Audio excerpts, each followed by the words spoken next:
দক্ষিণ এশিয়ায় ভারত, পাকিস্তান ও আফগানিস্তানের তুলনায় ভালো অবস্থানে থাকলেও বিশ্ব ক্ষুধা সূচকে নেপাল ও শ্রীলঙ্কার চেয়ে পিছিয়ে রয়েছে বাংলাদেশ।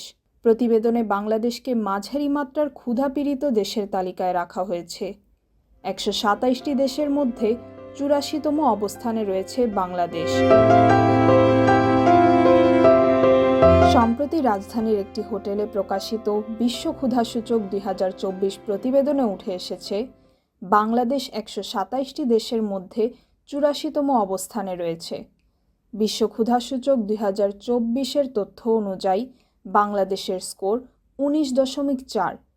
কোনো দেশের মান শূন্য হওয়া মানে সেখানে ক্ষুধা নেই। স্কোর যত বাড়বে ক্ষুধার মাত্রা সেখানে তত বেশি। স্কোর 100 হওয়ার অর্থ সেখানে ক্ষুধার মাত্রা সর্বোচ্চ।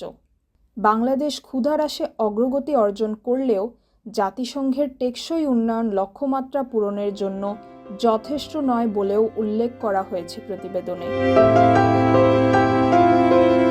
ক্ষুধা সূচক মূলত 4টি সূচকের উপর ভিত্তি করে নির্ধারণ করা হয়েছে: অপুষ্টির হার, শিশুদের উচ্চতা অনুযায়ী কম ওজন, বয়স অনুযায়ী কম উচ্চতা এবং শিশু মৃত্যুর হার। প্রতিবেদনের তথ্য অনুযায়ী দেশে জনসংখ্যার 11.9% অপুষ্টিতে ভুগছে। 5 বছরের নিচে 23.6% শিশু খর্বকায় এবং 11% শিশু শারীরিকভাবে দুর্বল। এছাড়া 5 বছরের আগে শিশু মৃত্যুর হার 2.9%। অনুষ্ঠানে মৎস্য ও প্রাণী সম্পদ মন্ত্রণালয়ের উপদেষ্টা ফরিদা আক্তার বলেন, অনিরাপদ কৃষি চর্চার ফলে নিরাপদ খাদ্য এবং পুষ্টি নিরাপত্তা নিশ্চিত করা যাচ্ছে না।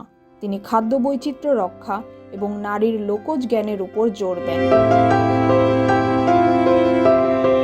অতিথি হিসেবে ছিলেন ইউরোপীয় ইউনিয়নের head of development cooperation doctor Michel Kreza. তিনি বলেন, দরিদ্র জনগোষ্ঠী অনেক সময় পুষ্টিকর খাবার কিনতে পারে না। তাই সামাজিক নিরাপত্তা কর্মসূচিতে দরিদ্রদের অগ্রাধিকার দিয়ে খাদ্য নিরাপত্তা শক্তিশালী করতে হবে। বিশেষজ্ঞরা বলছেন, খাদ্য নিরাপত্তা নিশ্চিত করতে এবং অপুষ্টি দূর করতে পরিকল্পিত উন্নয়ন ও কার্যকর নীতির প্রয়োজন। খাদ্য নিরাপত্তা ও পুষ্টি নিশ্চিতকরণই ক্ষুধামুক্ত বাংলাদেশ গড়ার মূল চাবিকাঠি। তাহমিনা রহমান, হাফসা, ঢাকা।